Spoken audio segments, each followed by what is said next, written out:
I'll get out of the way. Or just like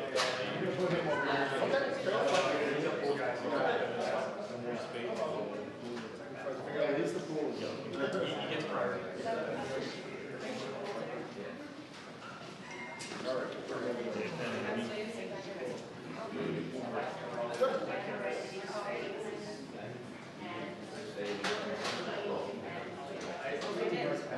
Yeah. I think I gave it one shot. Just like still go in the same order.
I'm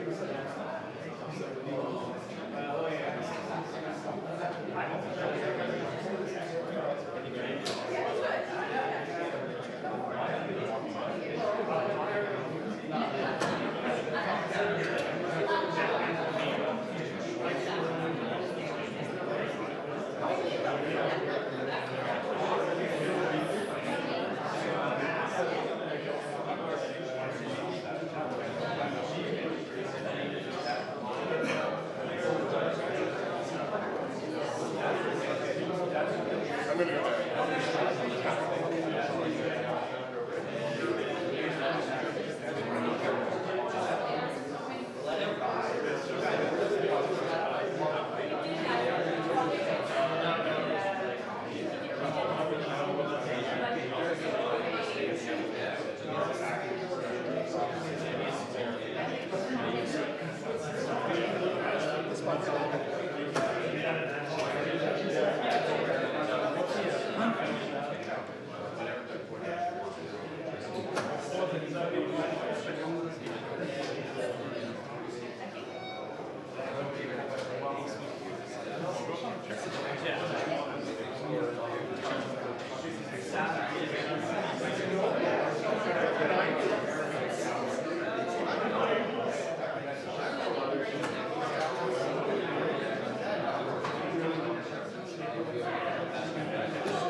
No, I'm here.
That's what I bought last time.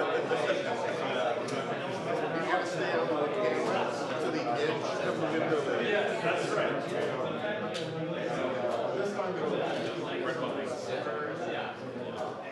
It's like a yeah, shoot. So I think it's not all.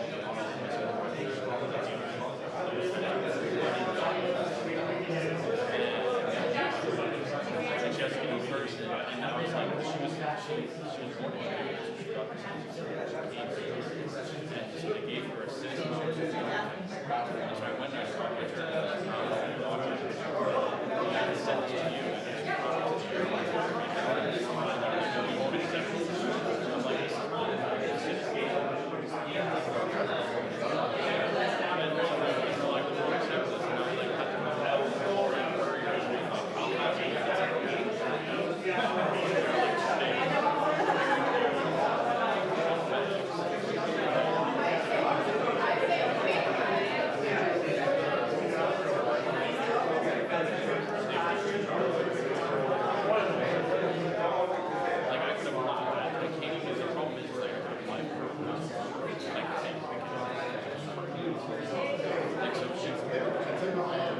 Yeah, but it wouldn't.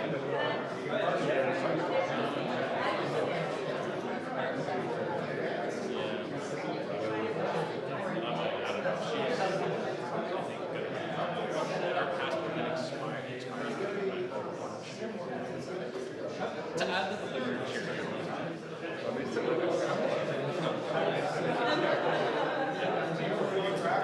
Well, she was using her training. She was using her training.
Exactly.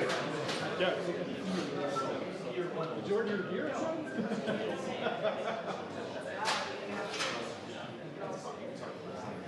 Where is it? Fishing trip. I wish. I'm starting to get like. Oh, Colan's in the case. Just throw a few bats in there. There's no fish. There's no hook on the end, is there? I'm just throwing out free weeds. I'm practicing my accuracy. What you said? I was saying that you're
kidding.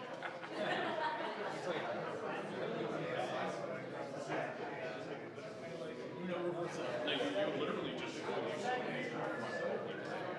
Yeah.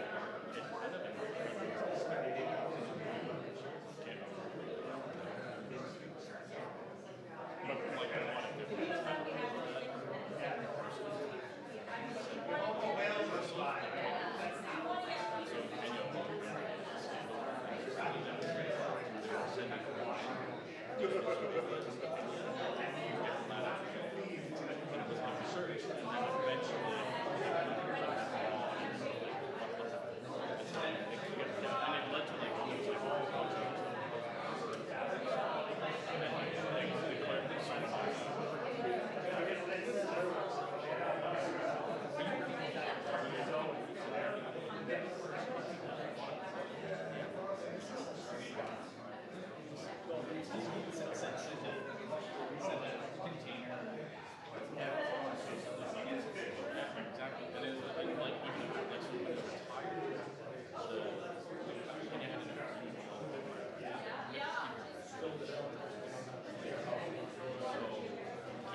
Yeah, same for me.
Yeah, Justin got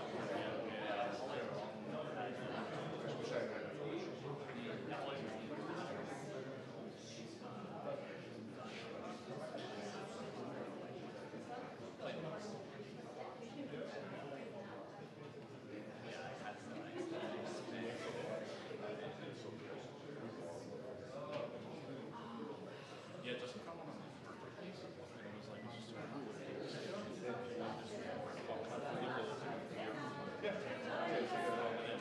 yeah, and it's just like right after like come out and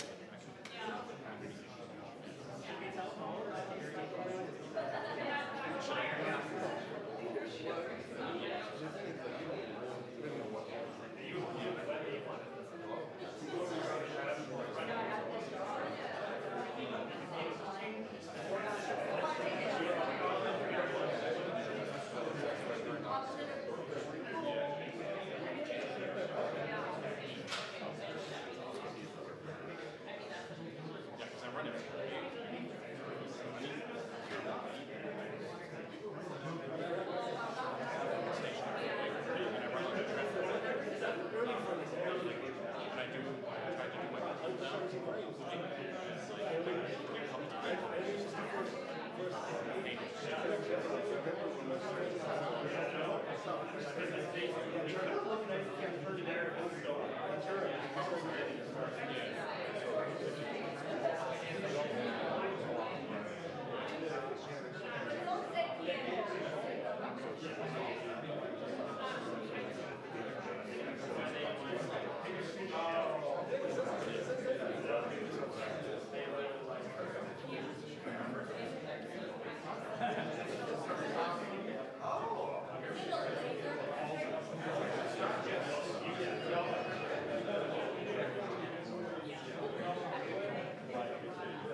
So today, the United States launched a trade war against Canada, their closest partner and ally, their closest friend. At the same time, they're talking about working positively with Russia, appeasing Vladimir Putin, a lying, murderous dictator. Make that make sense. Canadians are reasonable, and we are polite, but we will not back down from a fight. Not when our country and the well-being of everyone in it is at stake. At the moment, the U.S. tariffs came into effect in the early hours of this morning, and so did the Canadian response. Canada will be implementing 25% tariffs against $155 billion worth of American goods, starting with tariffs on $30 billion worth of goods immediately, and tariffs on the remaining $125 billion of American products in 21 days' time. Encore aujourd'hui, on se voit forcé d'imposer des droits de douane de 25% sur 155 milliards de dollars américains de marchandises. 30 milliards de marchandises américaines, excusez-moi. 30 milliards de dollars de façon immédiate et dans 21 jours, 125 milliards de dollars de marchandises de plus. Today, we will also be challenging these illegal actions by filing dispute resolution claims at the World Trade Organization and through the USMCA. But in the meantime, our tariffs will remain in place until the U.S. tariffs are withdrawn, and not a moment sooner.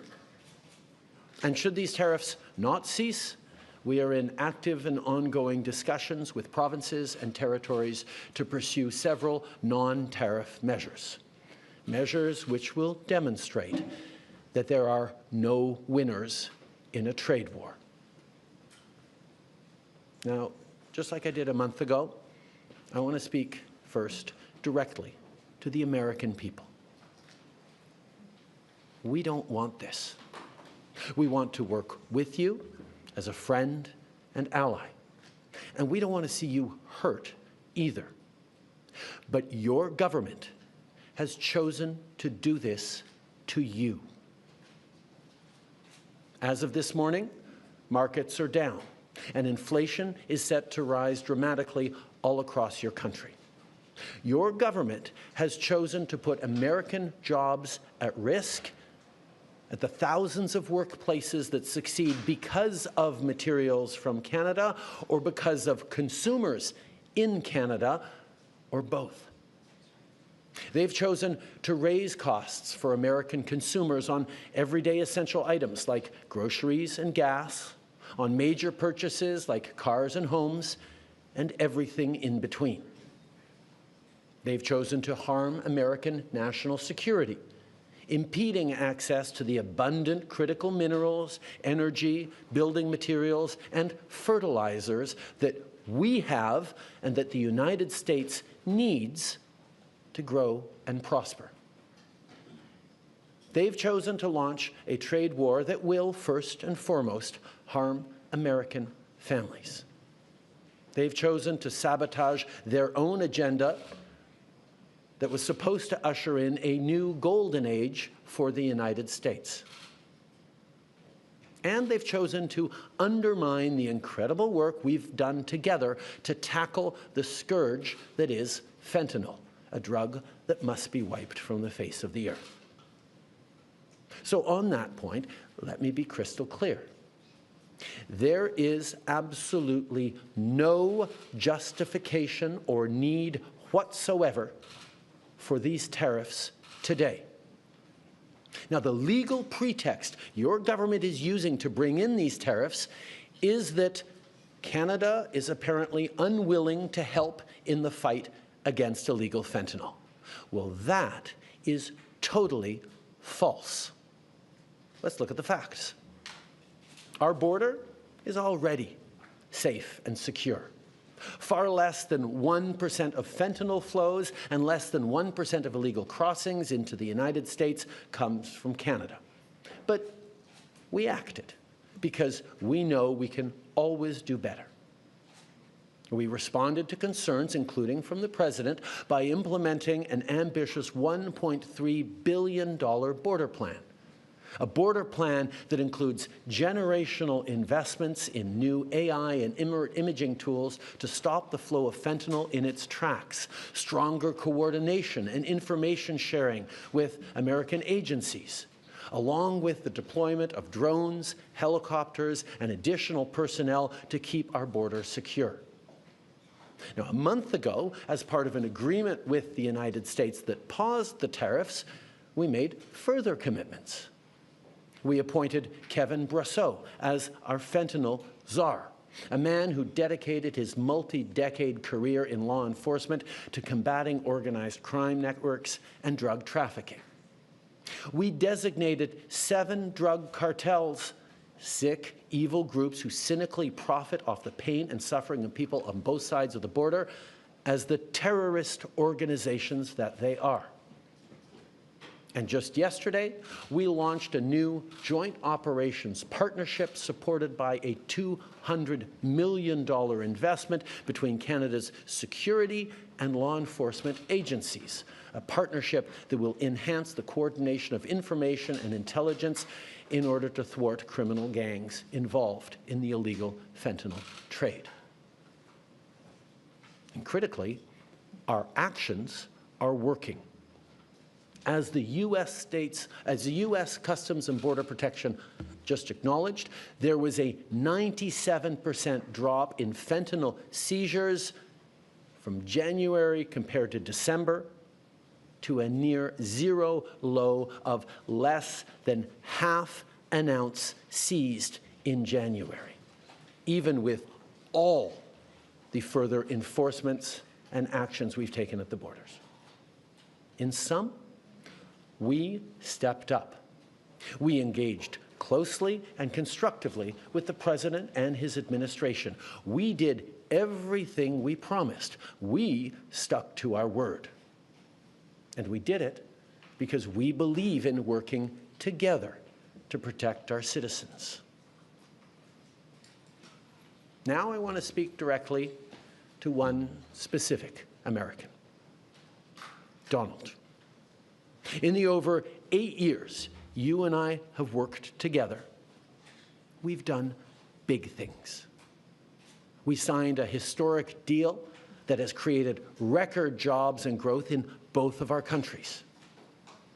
We've done big things together on the world stage, as Canada and the US have done together for decades, for generations. And now we should be working together to ensure even greater prosperity for North Americans in a very uncertain and challenging world.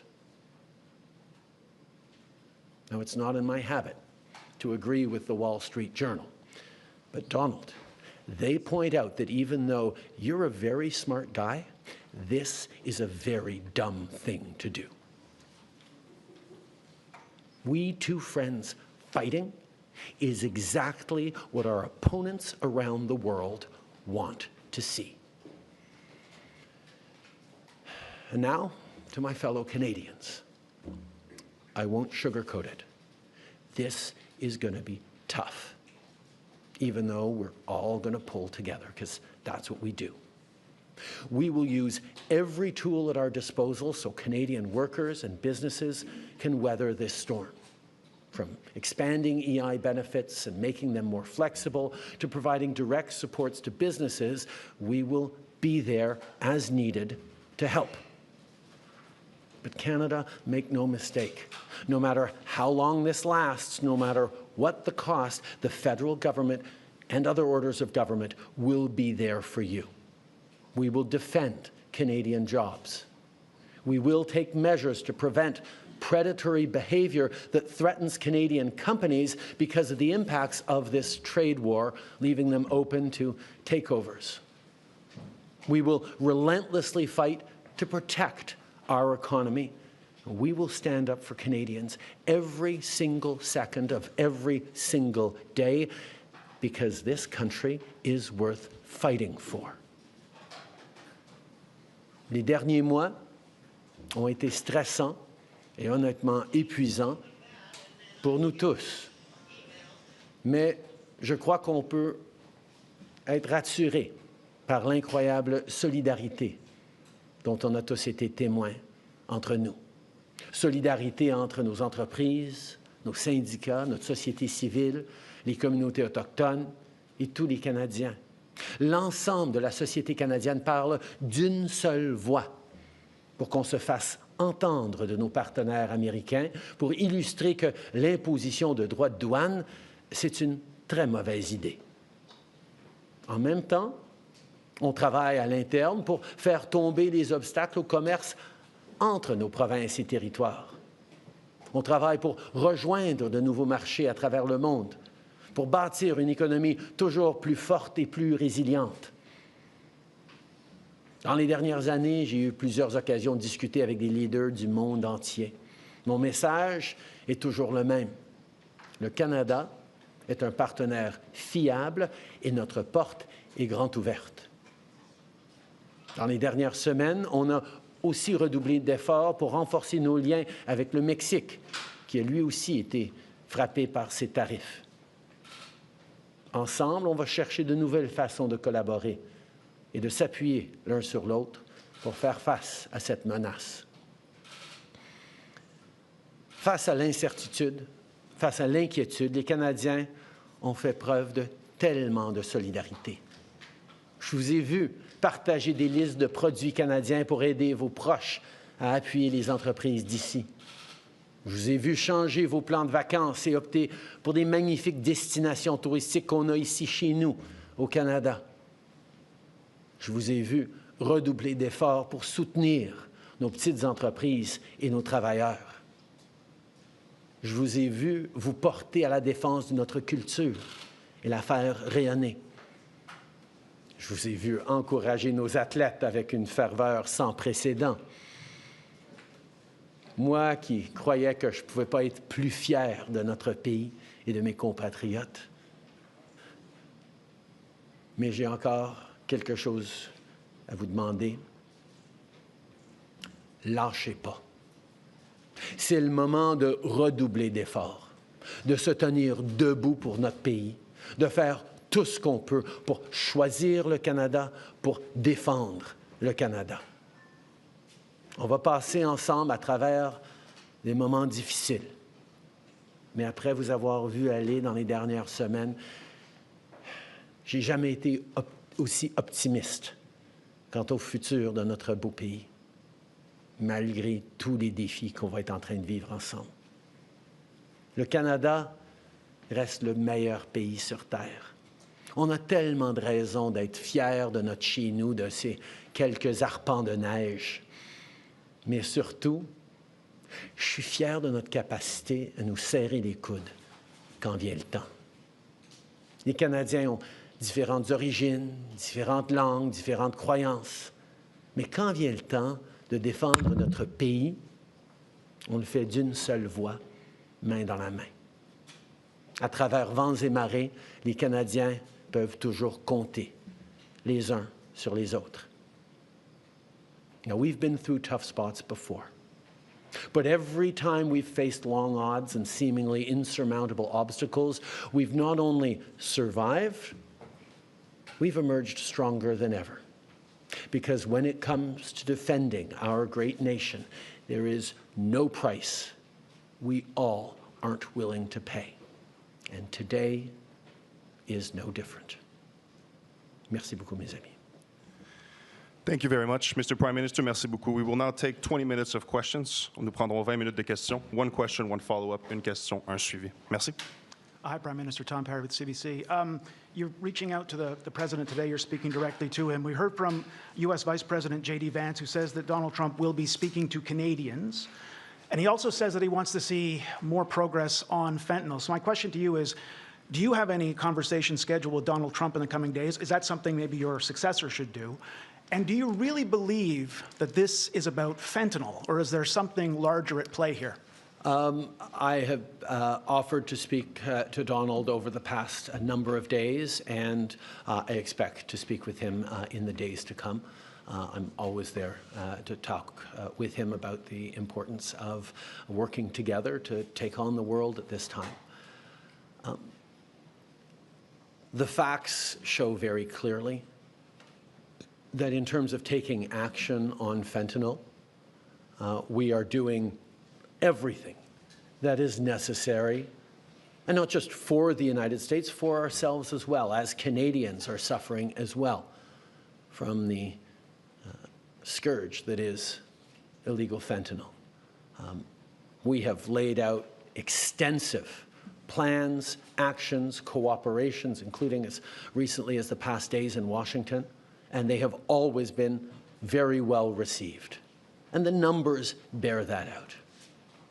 I think in what President Trump said yesterday, that there is nothing Canada or Mexico can do to avoid these tariffs, underlines very clearly what I think a lot of us have suspected for a long time, that these tariffs are not specifically about fentanyl, even though that is the legal justification he must use to actually move forward with these tariffs. Monsieur Trudeau, en français, à part l'allocution que vous avez eue envers Monsieur Trump, lui avez-vous parlé au cours des derniers jours, des dernières heures? Non. Je me suis mis à sa disposition pour parler pendant les derniers jours, comme on avait fait il y a 30 jours. J'espère lui parler dans les jours à venir. Je suis toujours ouvert pour parler. And, sir, you mentioned this off the top. You're seeing the United States seemingly moving closer to Moscow. This is the same day that the United States has announced it's suspending aid for Ukraine.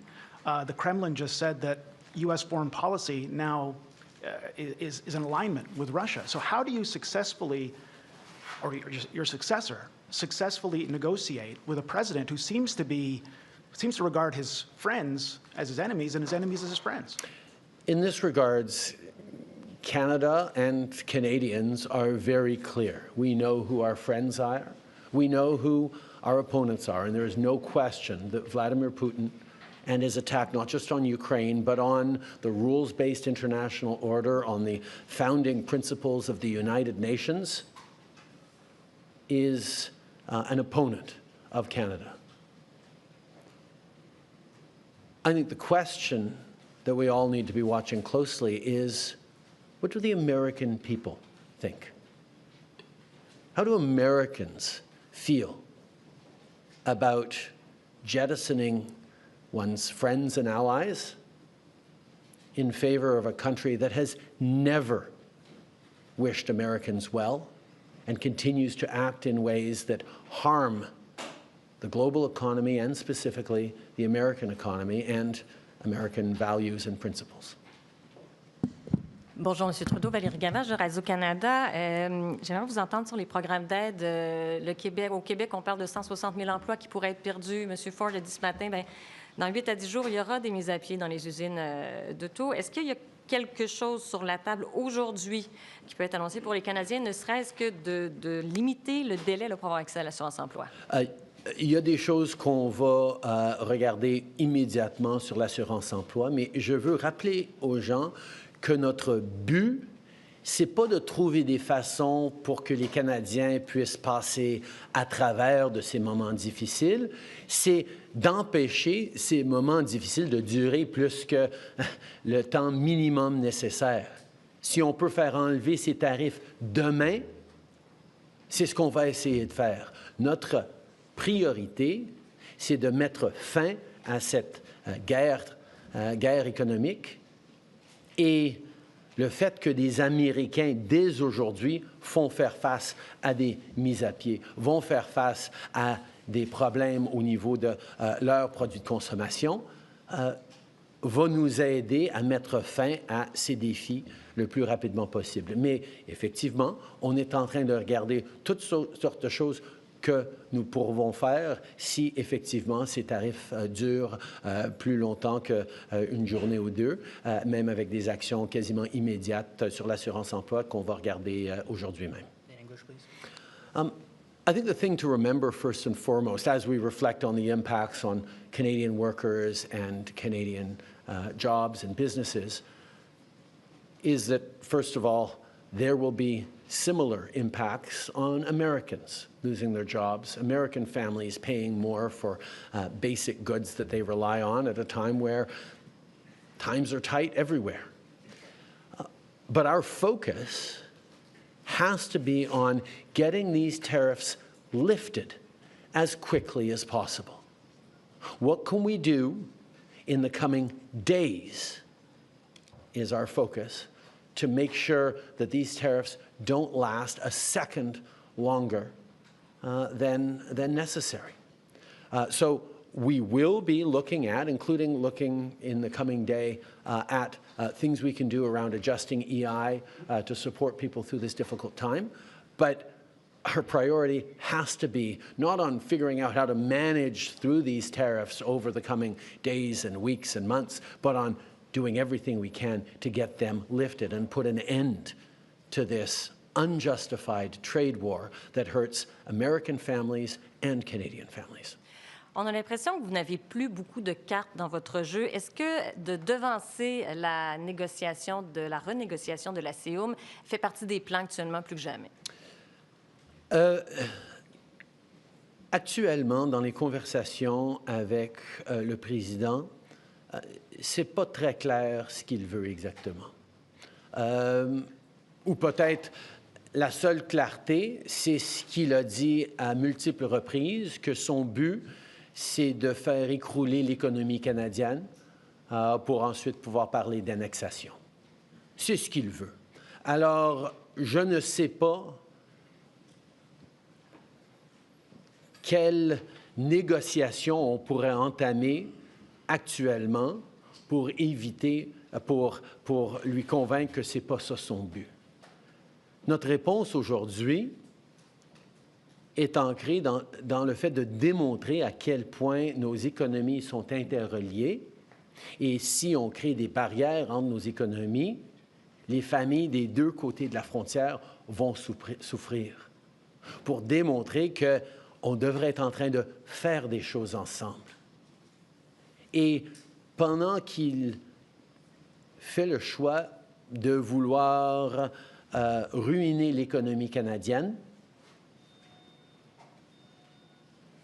je ne sais pas si devancer des négociations dans une situation de si mauvaise foi dans laquelle on se trouve maintenant, où il amène des tarifs sans aucune justification factuelle aujourd'hui, je ne sais pas si d'ouvrir les négociations, on serait toujours ouvert à le faire s'il le voulait, mais ce n'est pas un enjeu dont il a parlé pour le présent.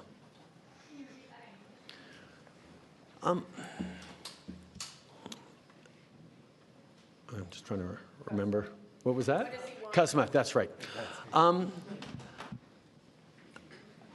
I think in terms of what he wants, and I heard he talked about banking again this morning in a tweet, which doesn't make any sense because American banks, there's about 16 American banks currently active in Canada holding about $113 billion worth of assets in this country. So the American banks are alive and well and prospering in Canada.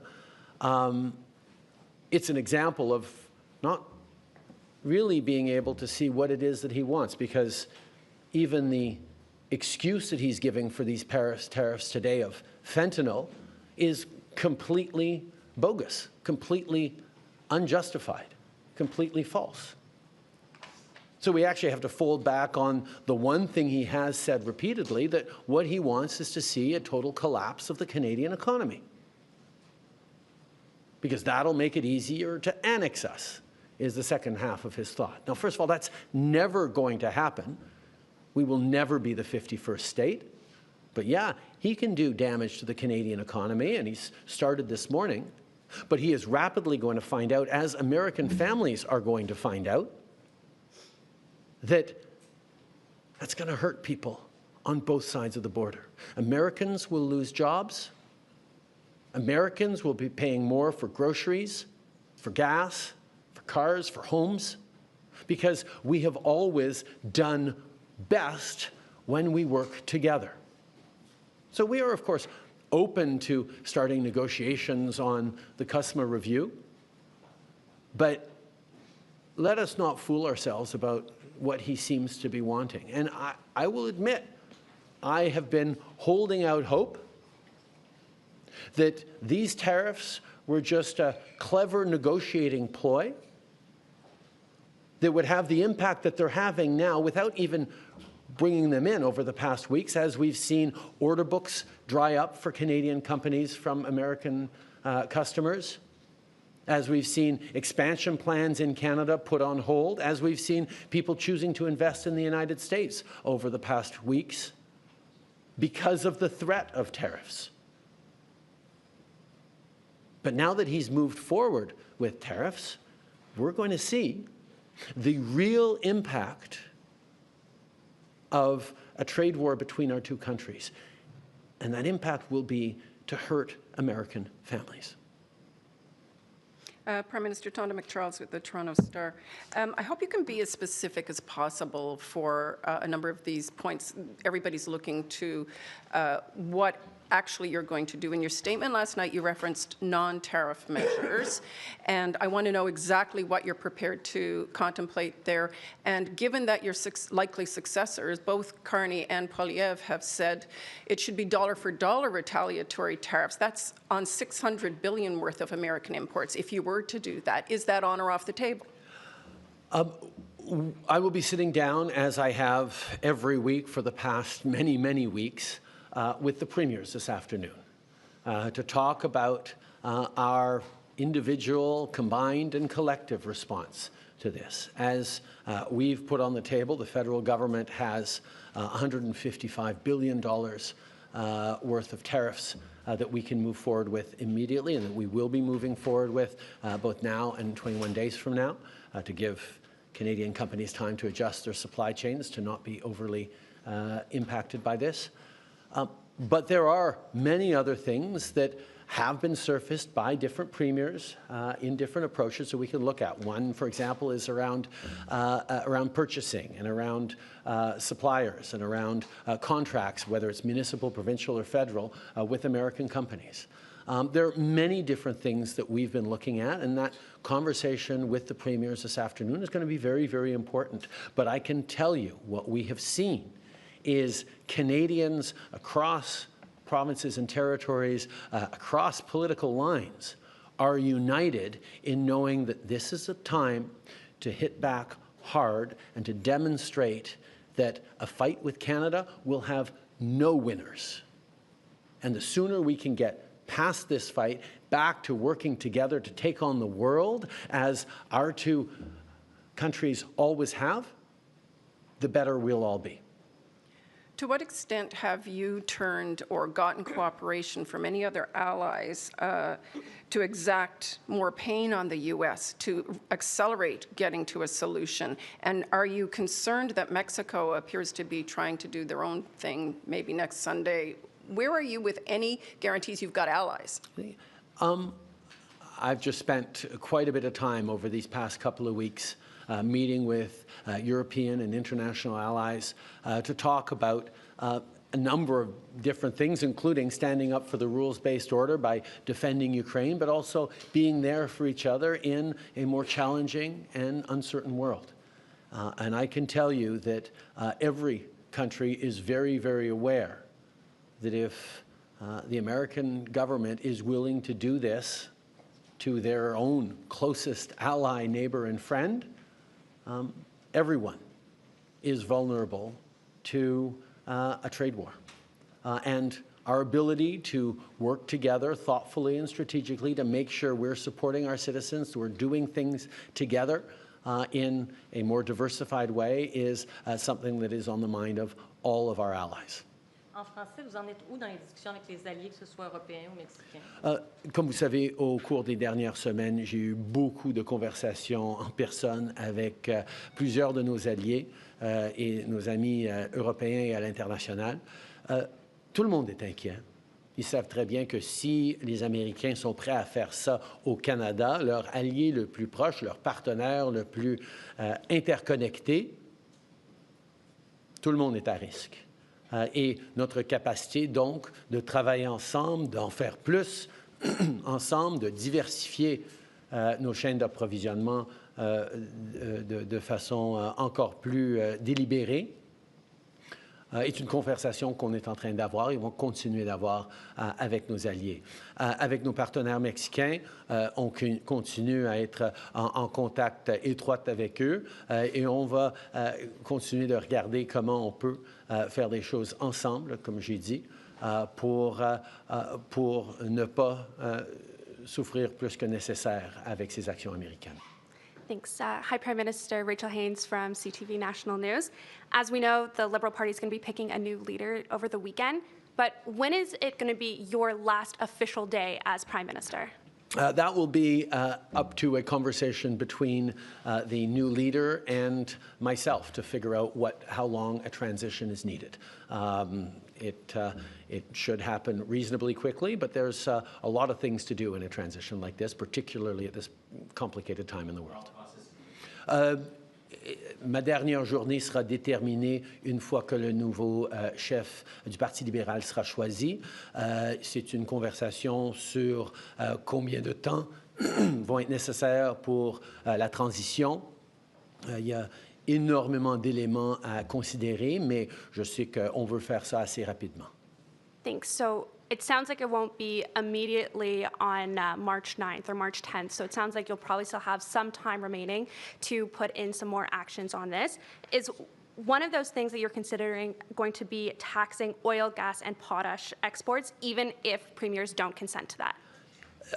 As I said, the most important thing we're facing, as I've said, the most important thing we can do is ensure that Canadians remain united. That's why whatever response, individually or collectively, we do across the country, we have to make sure that no single part of the country is carrying a greater burden or suffering any more than everyone else. This is going to be tough for all of us, but we need to be pulling and holding Canadians together every step of the way. And that's the conversation I'm going to be having with the premiers this afternoon in our now weekly meetings. There will be many different ideas we discuss, but the most important thing, more important than doing specific or effective pressure points on the United States, is keeping Canadians united together. As we go through the pain that these American tariffs will inflict on our economy, on our workplaces, on Canadian families, we will be able to say this is happening to us by the decisions of a different government. As American families suffer the impact of these tariffs, of this trade war with Canada, they will be saying this is happening because our own government is choosing to do it to us. That's a very different proposition. And the most important thing right now, more important than anything else, is for Canadians to remain united. And that's why all premiers will be focused on things that make sure Canadians don't get divided amongst ourselves. This is a time for us to pull together because the Americans will be having very real and very challenging debates and discussions about these actions. There will be no debate in Canada about whether or not we should be pulling together and responding. Everyone is aligned on that, and protecting that is job one for the Canadian government and the Canadian Prime Minister. Hi, Mr. Trudeau. OK. Évidemment, il y a différentes choses que différentes provinces ou secteurs peuvent faire pour appliquer de la pression sur les États-Unis. Et il y a plusieurs idées qui ont été mises sur la table, mais je veux être extrêmement clair que ce ne sera pas le fait qu'il y a une région ou une industrie au Canada qui souffrira ou qui portera un plus large fardeau que d'autres. On doit être équitable dans notre réponse et dans nos appuis. Parce que la chose la plus importante dans toute cette affaire, c'est que les Canadiens restent unis. Et c'est de ça que je vais parler avec les premiers ministres des provinces et territoires cet après-midi, que l'unité de mission et de courage et de détermination dont les Canadiens vont faire preuve dans les jours et semaines à venir va être notre arme la plus effective. Parce que les familles canadiennes qui vont faire face à des impacts négatifs à cause de ces tarifs vont être en train de dire « Mais nous, on va se tenir ensemble en tant que Canadiens parce que c'est un autre pays qui nous est en train de faire cela. Et nous, on va tenir bon, puis on va réussir à passer à travers. » Les familles américaines qui vont voir des pertes d'emplois, qui vont voir des augmentations de prix à cause de ces tarifs, eux, ils vont devoir se dire « C'est à cause de notre propre gouvernement qu'on est en train de souffrir maintenant. » Et ça va amener des conversations extrêmement difficiles entre Américains sur le pourquoi de cette guerre commerciale injustifiée.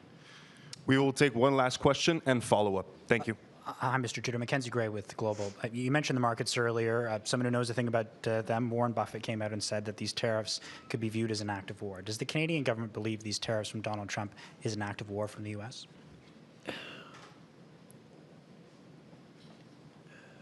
Canadians are not angry at the American people for this. We don't have anything against Americans. Americans are our neighbors, our friends, our partners. We do things together. We've done things together for decades and generations. This is a policy decision by the American government designed to go after the Canadian economy. This is a trade war, yes. But Canadians are hurt. Canadians are angry.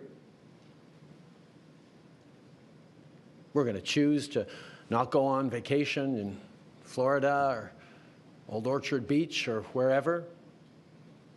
We're going to choose to try to buy Canadian products and forego bourbon and other classic American products. And yeah, we're probably going to keep booing the American anthem. But let me tell Americans, we're not booing you. We're not booing your teams. We're not booing your players.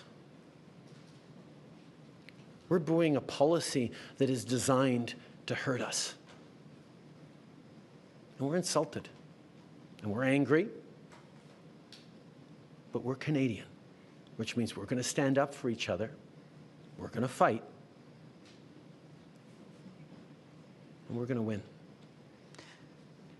There are probably a lot of folks watching on TV today who've been laid off or they were told not to come into work today because of these tariffs. Can you explain to them why you've not announced any relief measures today to help those folks out? As I've said, our entire focus has been on preventing these tariffs from coming in, if there was at all a way, and it now looks like there was never a way we were going to be able to avoid these tariffs that the President was determined to do. And our focus now is going to be on making sure that they get lifted and that there is an end to this trade war as quickly as possible. But over the past month, we have been working on measures that if these tariffs last longer than a few hours or a few days, we be able to help Canadian citizens, Canadian workers, Canadian companies make it through this time. But let's also be clear, this is going to be tough. The American trade war is going to hurt the Canadian economy and is going to hurt all of us. What our government needs to make sure we're doing is try to make sure that nobody goes hungry and that everyone carries their share of this. And that's a hard thing to do, but that's where we're leaning in, both as a federal government and with provinces and territories on responses to be there for Canadians. Thank you, Mr. Prime Minister. Merci. That concludes today's press conference. Ça conclut la conférence.